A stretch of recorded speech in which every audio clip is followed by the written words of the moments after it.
Do you want to lift me?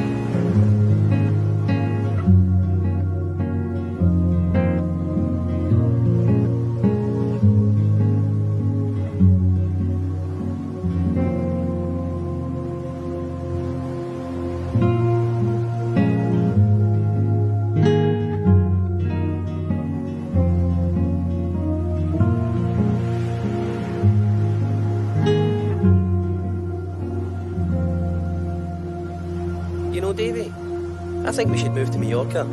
They'd never have seen anything like us out there. Plus, I've got a buddy who could get us started up in the club circuit. Hola, soy Inés Sanguinetti. ¿Estás solo o sola con este video? Y te preguntarás, ¿qué voy a ver acá? Te quiero contar que Crear Vale la Pena está abriendo una puerta, una gran puerta, que se llama Conversaciones Inspiradoras hacia la Transformación Cultural en Latinoamérica. Qué ambicioso, ¿no?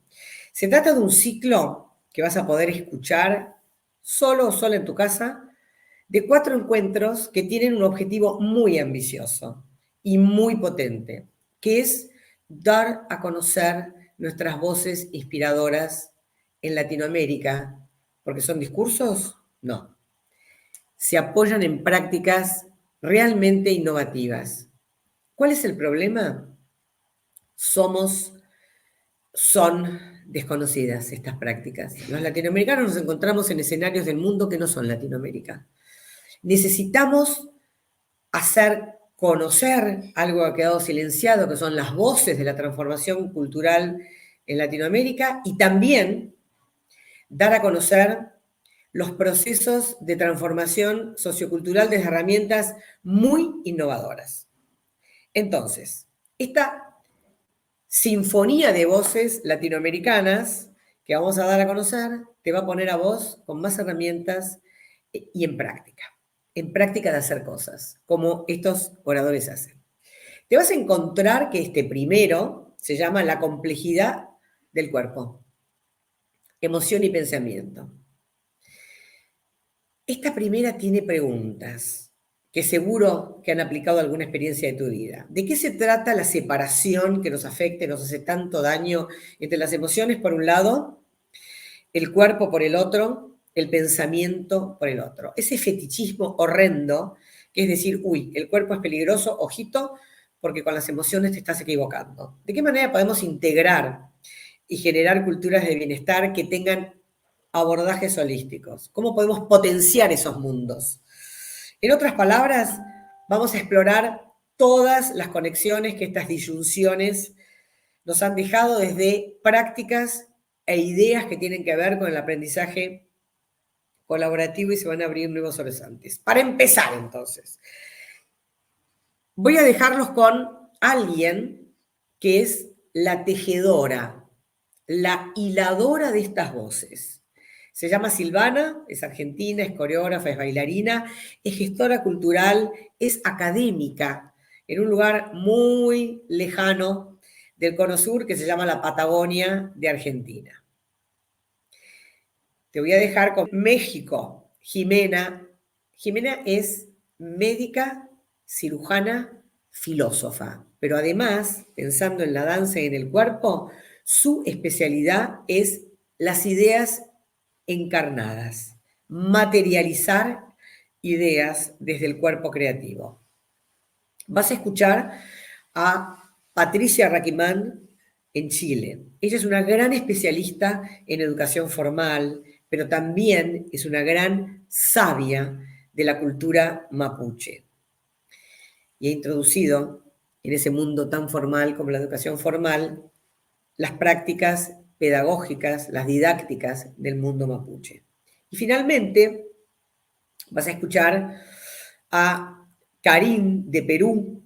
Ella es bailarina, es coreógrafa, es educadora y es terapeuta. ¿Pero terapeuta qué? Terapeuta somática. Entonces, estas voces están para vos desde ahora para que las escuches. Disfrútalas. Gracias, chicas, por estar acá. Vamos a escuchar ahora, en primer lugar, a Jimena González Grandón, quien va a tener 10 minutos para hablar un poco de su recorrido, de su experiencia y sus investigaciones. Bienvenida, Jimena. Ay, muchísimas gracias. Muchas gracias por la invitación, organizar este tipo de conversatorios que son tan importantes para nuestros territorios.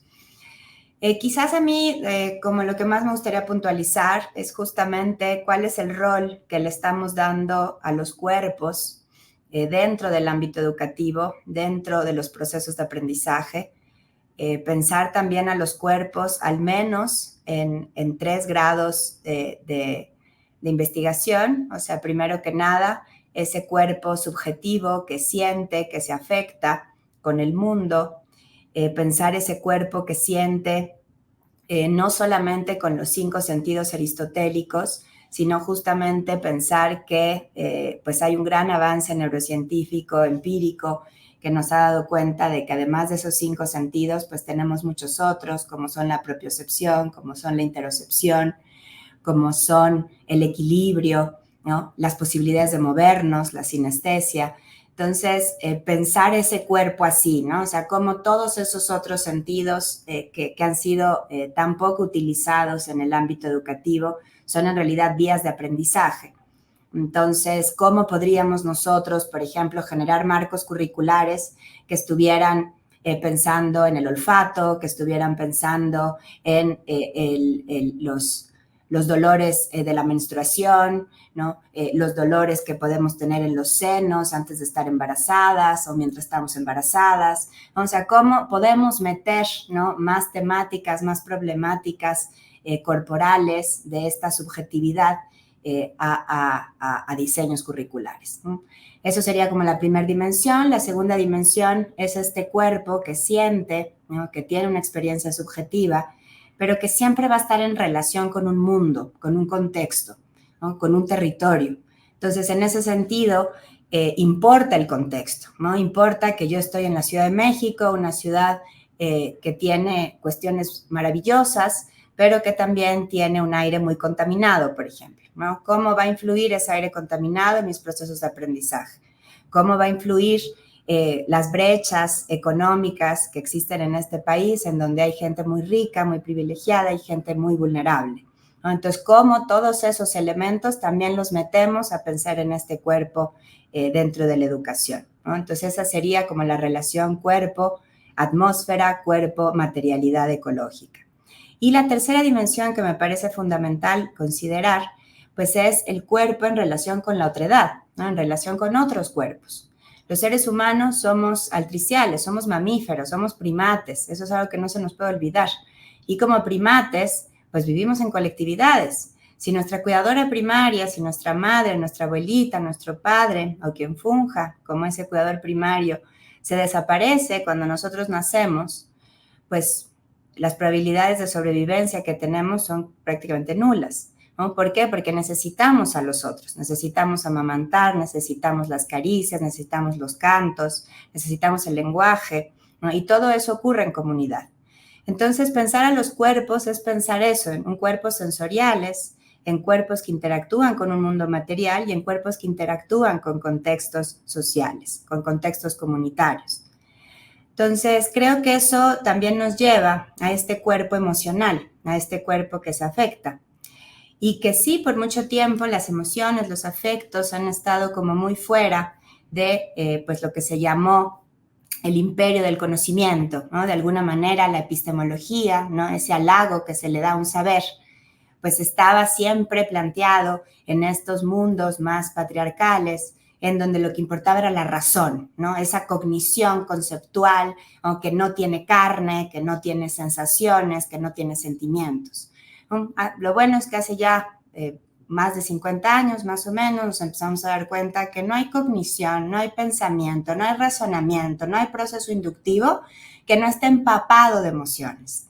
Entonces, justo cómo dejamos de tener esas dualidades de razón-emoción y nos damos cuenta que para aprender mejor también tenemos que sentirnos mejor, tenemos que tener nuestras emociones más o menos reguladas, nuestras emociones más o menos conocidas y no solamente conceptualizarlas, no solamente se trata de decir, esto que siento es rencor, esto que siento es terror porque me están persiguiendo un grupo de personas, está bien, sí, conceptualicemos, cognicemos las emociones, Pero además de eso también está toda esta parte prereflectiva, toda esta parte corporal, ¿no? Cómo podemos conocer nuestras emociones, no solamente categorizándolas o generando taxonomías, sino también generar estas formas más sintientes de entender esas emociones, ¿no? Entonces, en ese sentido, creo que nos falta mucho por recorrer en estas formas que llevan más al autoconocimiento corporal, ¿no? Al cómo siento, en qué partes de mi cuerpo lo siento, de qué manera lo siento, con qué intensidad lo siento y cómo puedo, de una u otra manera, a partir de conocer ese cuerpo sintiente, empezar a regularlo. A mí no me gusta mucho pensar solo en términos de educación socioemocional, porque me parece que ahí hay un sesgo muy importante del norte global, ¿no? Esta idea, ¿no? que ya se ha categorizado también, gente como Senia Llévenes, gente como Cabañas, la han categorizada como la happycracia, ¿no? Como esta búsqueda por una felicidad, pues un poquito individualista, un poco sesgada en que tiene que ver con estos desarrollismos, con esos otros territorios que nos quedan muy lejos, ¿no? Yo creo que desde Latinoamérica tenemos que pensar más en términos, como dice Lorena Cabnal, desde el feminismo comunitario, ¿no? Cómo nos acuerpamos, ¿no? Cómo generamos esta colectividad de cuerpos que han sufrido vulnerabilidades, que han sufrido colonialidades y cómo nos agarramos de ahí, reconocemos esos terrores, reconocemos esas rabias, eso nos impulsa a seguir, ¿no? Y vamos generando mejores maneras de construir un bienestar, pero no ya un bienestar tan individualista y tan desarrollista que además atraviesa con un tremendo daño ecológico, ¿no? Sino justamente más desde estas ideas más comunitaristas, en donde mi bienestar tiene que ver con el bienestar de ese otro, de esos otros cuerpos, y de esos otros cuerpos en esa interacción con la materialidad del mundo, con esa casa común.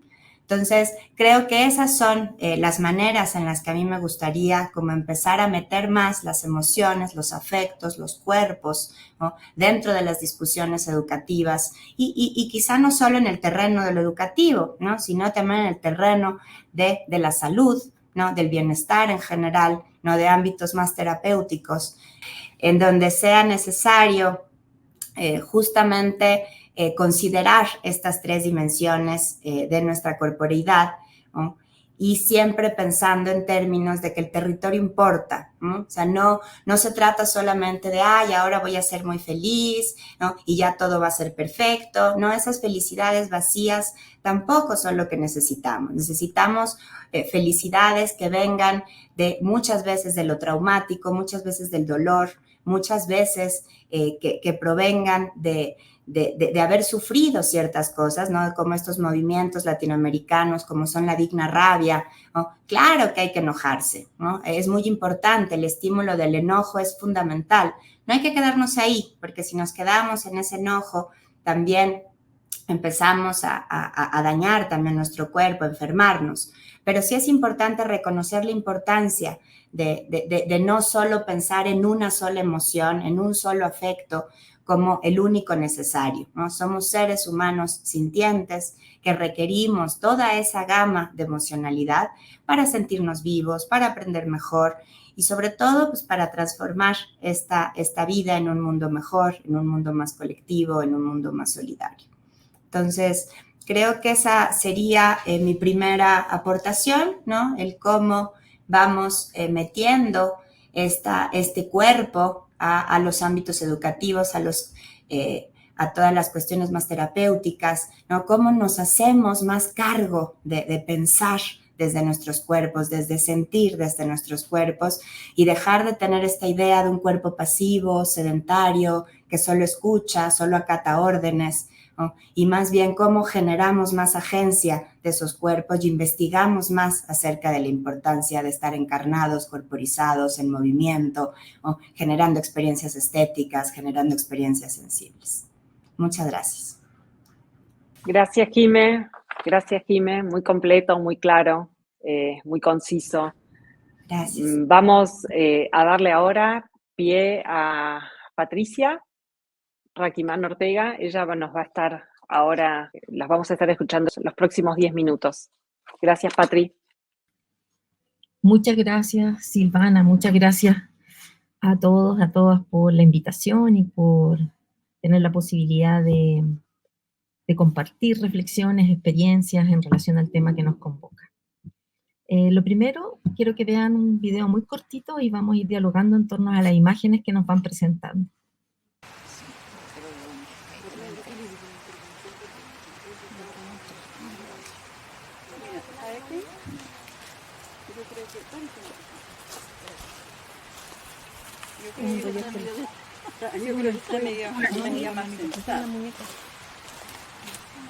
En esa después te la puedes pasar a la otra, no es lo mismo, la que te quede más cómoda.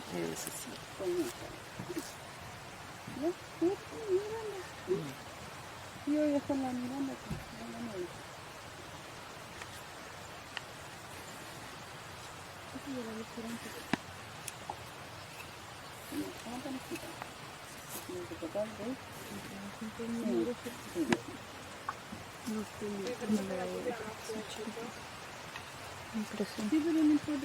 Calovilla. Cosa que usted, no se le importa de ello. Yo soy más delgadito. Como acaban de ver, y para contextualizar un poco, esta fue una experiencia con estudiantes ya tituladas de Pedagogía de Artes Visuales y con mujeres mapuches, tejedoras. Fue una residencia de 7 días en donde convivimos, compartimos, y la traje principalmente porque en los ejemplos que ustedes pueden ver a través de la experiencia que las tejedoras están dando a las participantes, es que el cuerpo es una herramienta vital de aprendizaje. El tocar las materialidades, el compartir, el convivir, el mirar como otro lo hace, el modelar, van siendo recursos esenciales para la experiencia que se quiso llevar a cabo. El aprendizaje era principalmente el telar, el huitral, pero la experiencia se fue ampliando en torno a lo que el territorio también nos iba entregando. Con las tejedoras se tiñó, se hiló, se lavó lana, como vamos a ir viendo diferentes procesos, y en ese sentido el cuerpo era la vital herramienta para todos esos aprendizajes que se querían entregar. Veamos un segundo videito. Ahí también. Era yo. Ahí pueden ver que el material era la lana, como materia prima, como relación con la naturaleza. En ese lugar habían ovejas, de verdad, en donde pudimos verlas, percibirlas. También teníamos la lana sin tratar, entonces se pudo conocer todo el proceso previo. Y algo muy interesante que ocurrió, que las tejedoras se sorprendían mucho de la relación, porque en el aprendizaje se dio una experiencia sumamente horizontal de diálogo. Muchas de ellas se emocionaban al decir que nunca pensaban que podían enseñarle a una profesora, porque todas las niñas eran profesoras de artes visuales, y se sentían muy orgullosas de que su conocimiento, su kimun, le dicen en Mapuzungún, era tan valorado y respetado. Veamos el otro videito.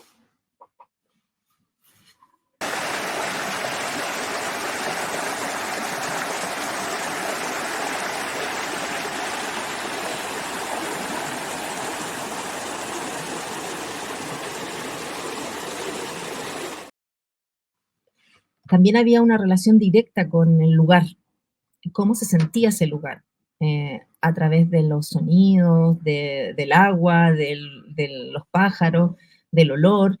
Y en ese sentido también quiero reconocer que el territorio es esencial. Esa misma experiencia no hubiera sido lo mismo en la universidad, en otros espacios. En este caso había una relación directa con la naturaleza, y eso lo que permitía era que esa naturaleza también se encarnara. Yo les quiero leer un párrafo de una mujer mapuche, Petrolina, y que nos dice: lo que yo aprendí de las mujeres de mi familia es que en cada trabajo que uno hace, en cada hebra que haces, está el kimun, y está la inteligencia de la mujer mapuche. También se va tejiendo la alegría, el sufrimiento, las penas. Todas esas cosas están ahí en el telar. En el telar se escribe también el significado y la vivencia de cada territorio. De hecho, hay muchos tejidos también donde está narrada la usurpación de los españoles, ya que se explica cómo usurparon al pueblo mapuche sus tierras y cómo le quitaron su conocimiento. En el telar se recogen sentimientos, porque lo recoge la persona que teje en sus hebras. Nadie le enseñó el telar al pueblo mapuche, sino que el telar se hizo con su conocimiento, con el kimun que ellos tenían. Los antiguos dijeron: yo voy a enredar estos hilos para contar algunas cosas de mi historia, de mi pueblo y de mis antepasados. Por eso en el telar mapuche hay mucho conocimiento. Está la historia de una mujer, está la historia de sus hijos, está la historia de su familia y está la historia de su comunidad. Entonces, es muy interesante que a través de una experiencia, en este caso manual, plástica, uno puede percibir todo un contexto y vivenciar toda una experiencia de un pueblo, en este caso como el mapuche. Lo que se intenta entonces no es solo transmitir un hacer, que en algunos casos lo minimizan como artesanía, sino que es transmitir que eso tiene un conocimiento, que tiene una transmisión y además que tiene una complejidad. Algo que sorprende mucho que nos sorprende tanto a mí como a mis estudiantes cuando yo enseño telar, huichol, es su complejidad. Entonces ellas mismas dicen, ¿cómo pueden llamar que estas son artes menores o manifestaciones expresivas básicas, siendo que son sumamente complejas de realizar y por ello el conocimiento no es solo cognitivo, sino también es corporal. Y en eso yo quería poner de ejemplo el tema del telar, entendiéndolo como que los movimientos de los hilos, la incorporación del material, el preparar el material con todo nuestro cuerpo encarnado, hace también un aprendizaje sumamente significativo. Entonces ya no está solo la experiencia del hacer o de la repetición, como en algunos casos se cree que es lo artesanal, y empieza a nacer lo que es el arte textil, como una posibilidad expresiva, y que existe, se conforma y se trabaja principalmente a partir de este ejercicio entre el cuerpo, el conocimiento y también la emoción. Como muy bien relata el texto que les leí, para una mujer mapuche no es solo el acto de tejer o sobrevivir, sino también es un acto de transmitir. Por ejemplo, para ellas se sueñan las imágenes que se van a trabajar. Se configuran los contextos. Por ejemplo, una tejedora mira a un jefe, a una machi, etcétera, a la persona que le va a hacer, por ejemplo, una manta, e identifica sus cualidades personales, corporales, y eso lo trata de transmitir. Entonces, cada pieza es una pieza única, que se refleja mucho con la personalidad, la función, las cualidades, como les decía, de aquella persona que yo construyo esa pieza. Entonces, por eso encontré muy pertinente poner este ejemplo del huichol como un acto que genera un aprendizaje corporizado, en donde nos entrega una relación directa con el hacer, en donde nuestro cuerpo, nuestra emoción y nuestra comprensión es vital para que esto pueda funcionar y pueda adquirirse. Y en ese sentido yo creo que es una nueva configuración del aprendizaje, entender que además el territorio, por ejemplo, haber estado en ese río, haber estado en un bosque, haber teñido con un fogón, haber lavado la lana en el río, etcétera, son experiencias que conllevan una relación distinta con el material, que a veces nos cuesta tanto generarla en los espacios escolares o institucionales, pero si hacemos el esfuerzo de conectarnos con el territorio, sus cualidades y todo lo que tiene para entregarnos, también hay una relación directa con el sentido de por qué hacemos las cosas, por qué aprendemos lo que aprendemos y dónde está nuestro cuerpo en ese lugar. Muchas gracias, eso quería compartir con ustedes. Hola, muchas gracias Silvana, un gusto estar aquí compartiendo con ustedes. Quiero comenzar justamente aterrizando algunas ideas que me surgen a partir del video que hemos visto al inicio de este conversatorio, el video de este extracto, ¿no? De la compañía de DB8 de teatro físico. A partir de ese video, a mí me surge la frase de irrumpir, ingresar de otras maneras, con otros sentidos, al mundo de la academia. Nos encontramos con una bailarina de ballet en un mundo académico y un bailarín de danza contemporánea, ¿no? Una bailarina de ballet con piernas y un bailarín de danza contemporánea sin piernas, ¿no? Y vemos inmediatamente que son dos cuerpos que se encuentran, ¿no? Dos cuerpos que se sienten, dos cuerpos que se comienzan a transformar, dos cuerpos que empiezan a encontrar otros lugares de apoyo para que nazcan otros impulsos, ritmos, movimientos y también una nueva estética, ¿no? Creo que es muy, muy acertado cómo el planteamiento de este video dentro de este mundo académico del ballet y la creación de una danza tan potente entre dos personas tan distintas, ¿no? Quiero comenzar pensando, reflexionando sobre qué puede estar a la base de este encuentro tan potente. Y creo que un elemento primordial es justamente el poder estar conectado con el propio cuerpo, con la propia sensorialidad, como una fuente para la aceptación.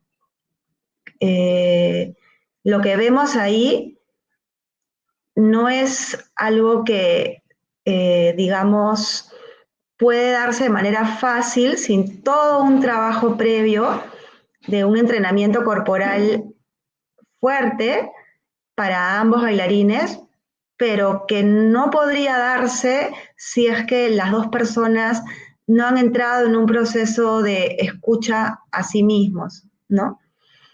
Entonces, creo que el elemento de poder aceptar y valorar el cuerpo que cada uno, cada una tiene, va de la mano con un aprendizaje de la escucha a las sensaciones corporales.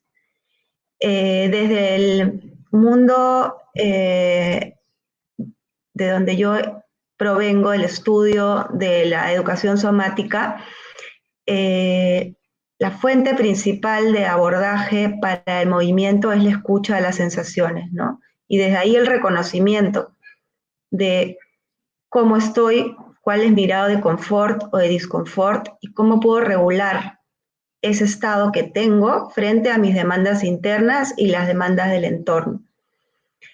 Entonces pienso que este aprendizaje de poder volver a estar en contacto con el cuerpo de una manera natural, de la escucha a esta naturaleza biológica del ser humano, es una base fundamental para el desarrollo de la escucha hacia la otra persona, hacia el otro. ¿Cómo hacer esto, no? ¿Cómo llevarlo y potencializarlo más en los diferentes centros educativos desde la infancia y también en los centros educativos superiores como la universidad, en donde aún cuando el paradigma filosófico ya no es el del cuerpo y mente separados, sino que han surgido muchos autores que han desarrollado la importancia de los sentidos como fuente de conocimiento, ¿no? A partir de Husserl y Heidegger, esta bifurcación del cuerpo y la mente, en donde solo la mente pensante, cognitiva, puede darnos información válida. Esto se rompe, ¿no? Pero en la práctica todavía está muy presente la mente conceptual, ¿no? Lógica, analítica como fuente de información. Pero realmente esa mente no necesariamente sola nos puede dar información sobre nuestras sensaciones, ni nuestras emociones, ni los procesos afectivos, nuestros procesos afectivos, que son tan importantes para poder procesar etapas y vincularnos en nuestra adaptación y aprendizaje en el entorno. Entonces, efectivamente la educación nos lleva mucho a una cultura sedentaria, y la cultura sedentaria se inscribe en conexiones también neurales fijas, ¿no?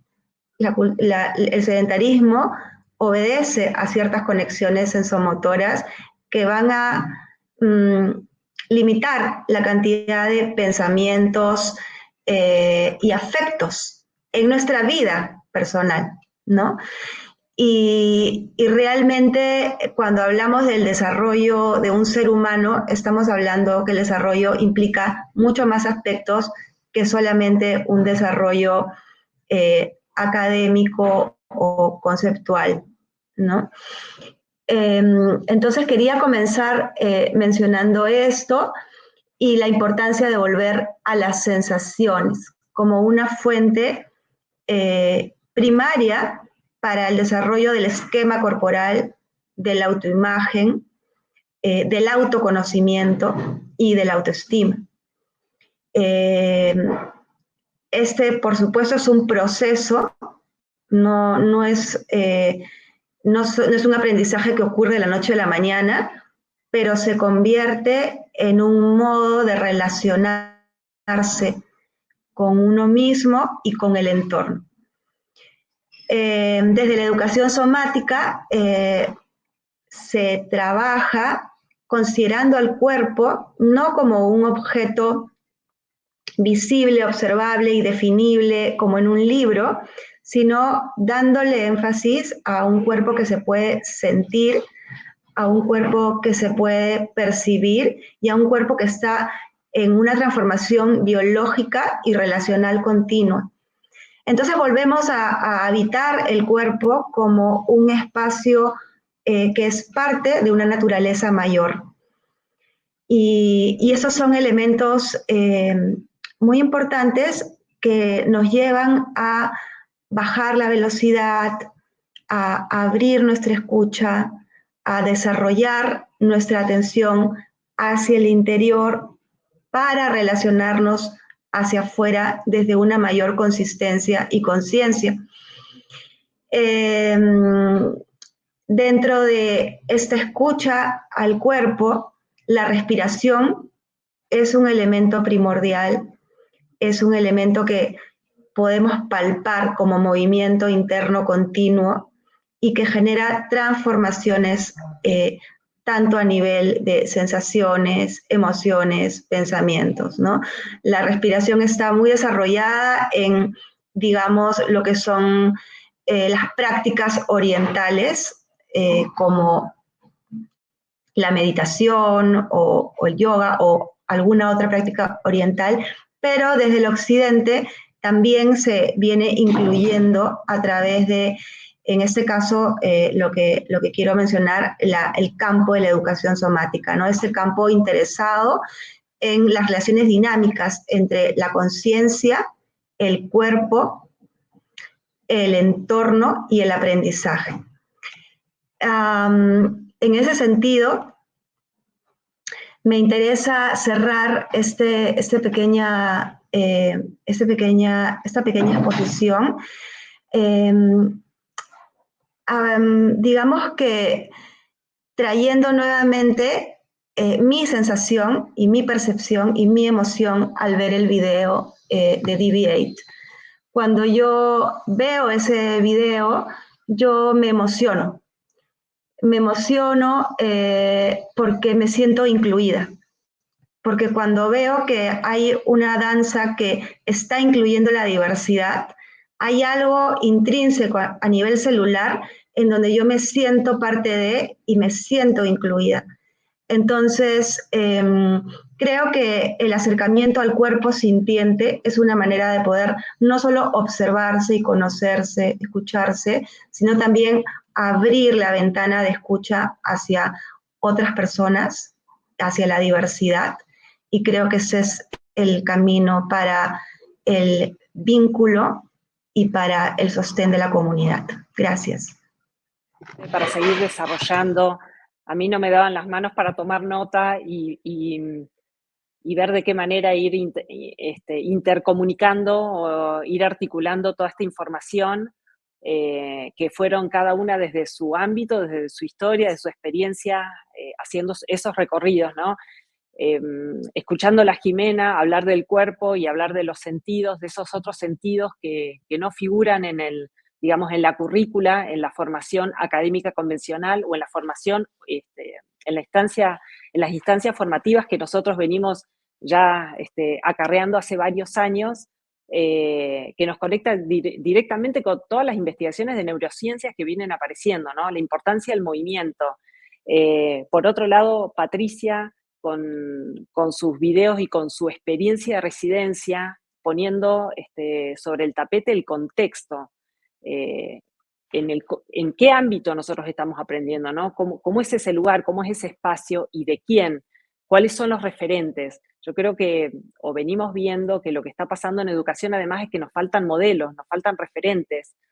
Y por otro lado, Karin, hablando de la experiencia y de la formación somática, donde también empezamos a hablar del proceso, de este desarrollo, de esta sensibilidad y de este potenciarse y de este registro que pudimos ver todos en el video, ¿no? En el video del DB8, donde no importa las limitaciones o las limitaciones que nosotros conocemos como tales, sino el cuerpo al servicio de la acción, el cuerpo al servicio de una idea, y la emoción que nos genera cuando nosotros vemos ese convencimiento en lo que están haciendo, ¿no? En ese desarrollo de la acción.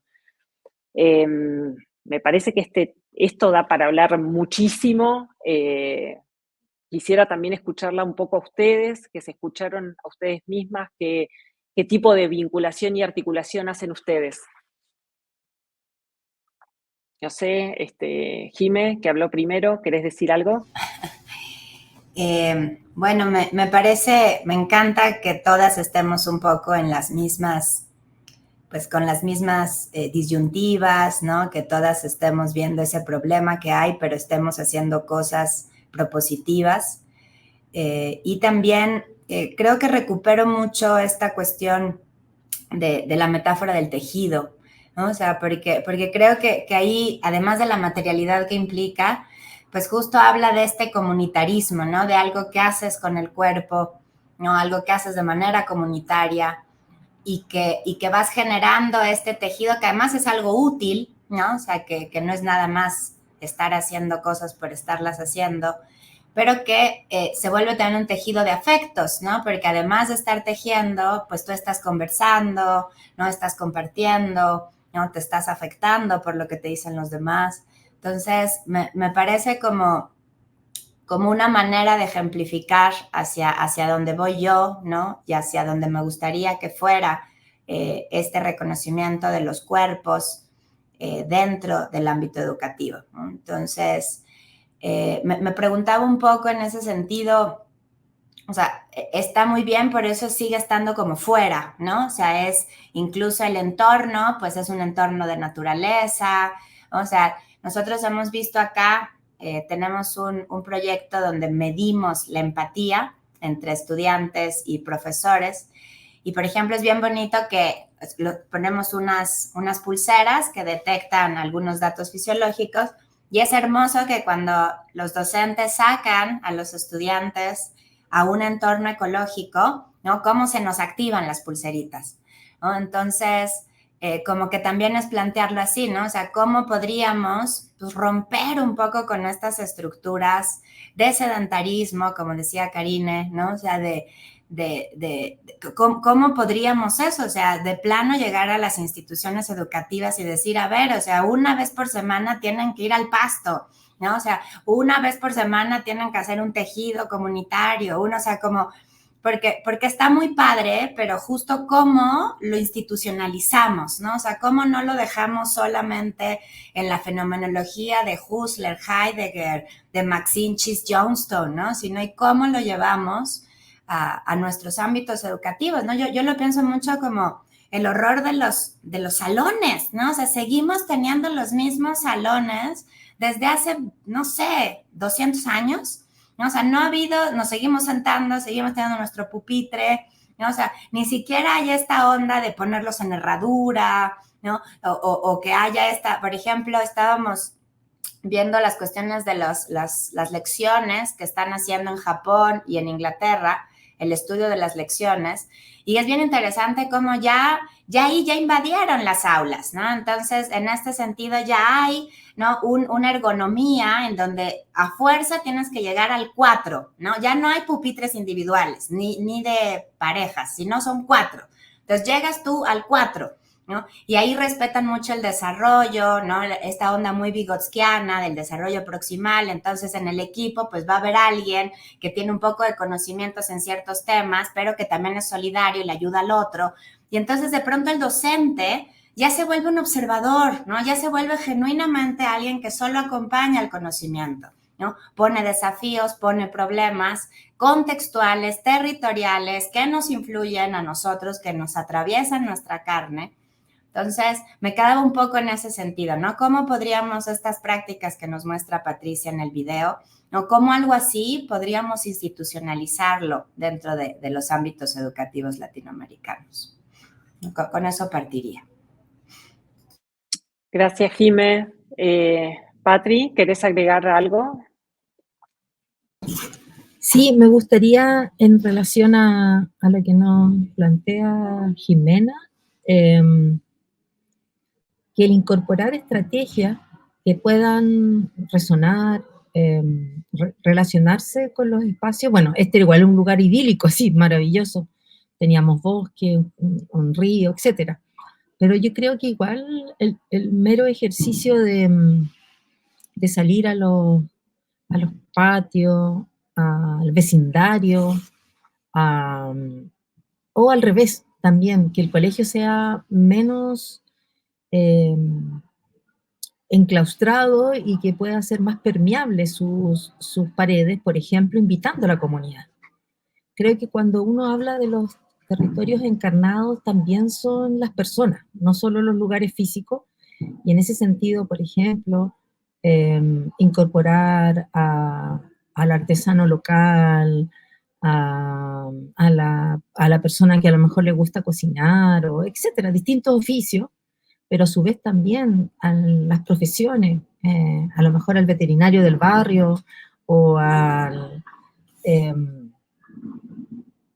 médico, etcétera, hace que cuando entra la comunidad al colegio también permea esos espacios con experiencias de la vida real, porque pareciera que de repente en el colegio no llevamos la vida real, ¿cierto? Como que siempre es ficticio, y a veces no escuchamos las experiencias en primera persona, a veces me la cuenta otro.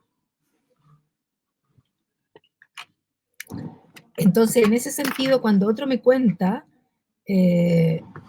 lo que dijo otro ya se pierde, ¿cierto? Se pierde esa esencia. En cambio, yo tuve la experiencia de invitar a los propios padres con sus profesiones, y era maravilloso como niños de 4, 5, 6 años querían saber sobre esa profesión desde también su lugar de niño. Por ejemplo, me acuerdo que invitamos una vez a una veterinaria y le decía, a los perros, cuando tú los vacunas, ¿les duele? Así, como esas preguntas tan desde ellos, pero que les ayuda a asir el mundo, ¿cierto? Desde su lugar, desde su comprensión. Entonces, sí, yo agregaría, que, muy inspirada en lo que ha dicho Karine y Jimena, en que ojalá también la escuela se permeara, ¿cierto? Así que ya no tuviéramos estas rejas altas que yo sé que a veces es por protección, porque también hay experiencias dramáticas, pero ojalá que pudiéramos como dejar que la escuela fuera una comunidad, en que estas experiencias, estos oficios, estas historias, ¿cierto? Estas historias de vida, los niños las pudieran escuchar de primera persona. Y el acto simplemente de recorrer el barrio, hablar con el zapatero, con el panadero, puede ser un acto muy interesante de remirar mi territorio sin tanto miedo como ahora estamos, por lo menos en Chile, hay mucho miedo de estar en la calle, por muchas razones, y empezar a conocer esta comunidad desde el lugar en que después nos podamos saludar, en que después podamos, lo mismo, o preguntar, entender también estas profesiones que nos apoyan a nuestra vida cotidiana, que no están lejos de nosotros, sino que son parte de nuestra comunidad. Eso quería colaborar. Gracias. Gracias, Patri. Karin.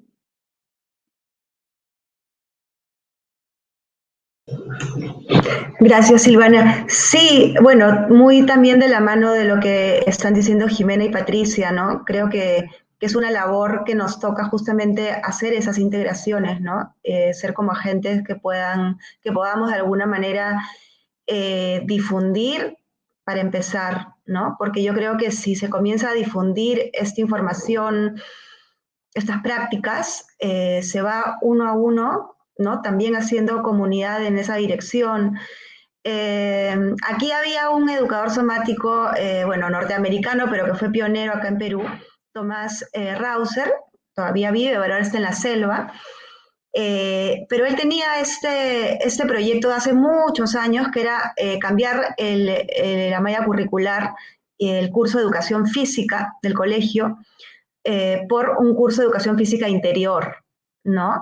Bueno, se logró cositas, ¿no? A nivel del Estado, se logró como comenzar a hacer capacitaciones con distintos facilitadores a nivel nacional, muy chiquitito, pero ahí se sembraron algunas semillas, ¿no? Es un trabajo bien arduo, no es fácil cambiar las estructuras institucionales, ¿no? Estatales o institucionales en general, pero creo que uno tiene que apostar por ello. En la universidad donde yo trabajo también vamos sembrando semillas en otras facultades y creo que, como decía Patricia, traer a la persona, a los mismos estudiantes a conectar con su propia historia, ¿no? Con sus propias raíces, ya es una manera de fortalecer esta conexión con el sentido más completo del ser humano, ¿no? Porque estamos yendo a eso, creo, finalmente. Sí, bueno, muchísimas cosas por comentar, pero creo que se queda corto el tiempo. Me parece que también hay recursos, nuevamente volviendo a la respiración, por ejemplo, que se pueden implementar, como una manera de ir educando también hacia esta mirada de integrar al cuerpo en el aprendizaje. Gracias, Karin. Sí, la verdad que mucho para seguir conversando, mucho para seguir compartiendo. Se me ocurre anotando algunas de las cosas que dijeron. Insisto, no me daban las manos para escribir porque millones de articulaciones y a todas se les iba ocurriendo o dando algunas herramientas como para poder desarrollar esto que estamos buscando, ¿no? Esta nueva referencia que nos saque de este lugar que nos fue como oprimiendo de alguna manera, que es la estructura del colegio, la estructura que tienen nuestras academias, para empezar a conectarnos con la naturaleza, para empezar a desarrollar los sentidos, para conectarnos con el otro desde un lugar más saludable, más desde la esencia, más desde las raíces. Yo creo que esto fue como el eje común en las tres, ¿no? Lo que iba ahí apareciendo. El cuerpo sensibilizado, sensible y posible para poder conectarse con el otro y que esto también empiece a ser contagioso, que esto también permita generar otros contextos educativos y otros contextos donde el aprendizaje pueda fluir, donde esté presente la convicción. Ahí cuando Patri hablaba de invitar a diferentes profesionales de distintas disciplinas para hablar de su quehacer, cómo se nota cuando la persona está entusiasmada, enamorada y comprometida con la acción, porque eso es lo que se transmite, ¿no? Muchas veces cuando nosotros recorriendo nuestra historia personal, podemos hablar de alguna referencia en cuanto a docentes, siempre recordamos a aquel que nos imprimió algo de eso. Así que para mí esta es una invitación a seguir contagiando y a seguir bregando por encontrar estos nuevos espacios de encuentro para que de a poco la educación empiece a darnos un poquito más de espacio y bueno, que empiece a hacer un proceso, el inicio de un proceso de cambio. Gracias, chicas, gracias. Gracias a la Fundación también y bueno, a seguir desarrollándonos en nuestra área. Yo solamente quería decir una cosita más, que también el arte, ¿no? O sea, yo trabajo mucho con las artes vivas, o que también se le llaman artes performáticas, o como es otra manera de ya no solo decir danza, ¿no? Porque pues la danza ya se queda corta, ¿no? O sea, como que hay mucha expresión ahí. Entonces, creo que esa es otra de las herramientas fantásticas a tomar en cuenta, ¿no? O sea, esta corporidad tiene que ver con esta sensibilidad, tiene que ver con este movimiento, ¿no? Y tiene que ver también con cultivar la subjetividad, ¿no? O sea, es darnos cuenta que esto que decía Karina, por ejemplo, de esta atención, ¿no? Esta escucha atenta, ¿no? Que es esta habilidad y que tiene muchísimo que ver con también meter a las artes vivas dentro de los marcos curriculares, ¿no? O sea, porque es justo eso, ¿no? Puedo cultivar, o sea, a mí me sorprende mucho esto que también decíamos las tres, ¿no? O sea, cómo los marcos curriculares han estado tan lejanos, ¿no? De tu propio cuerpo, ¿no? O sea, yo soy médica de formación, pero me sorprende mucho que no sepamos ni cómo funciona el estómago, ¿no? Ni que la piel es el órgano más extenso que tenemos, ¿no? O sea, cómo yo pensaría que una gran modificación sería empezar por una autoconciencia, ¿no? Una autoconciencia corporal siempre en interacción con el otro, ¿no? Para no caer en estos individualismos subjetivistas. Pero, y creo que ahí el arte, ¿no? En general, pero sobre todo las artes vivas, las artes corporales, las artes performáticas y expresivas tienen muchísimo que aportar a ese cultivo de la subjetividad, a ese cultivo de esta escucha, ¿no? y de estas maneras de movernos en el mundo, ¿no? Solo se me había olvidado mencionar eso y quería decirlo. Muchas gracias. Gracias, Jime. Gracias, Karin. Gracias, Patri, nuevamente por su tiempo, por su espacio y por compartirnos su trayectoria también. Hasta luego, gracias. Muchas gracias. Muchas gracias.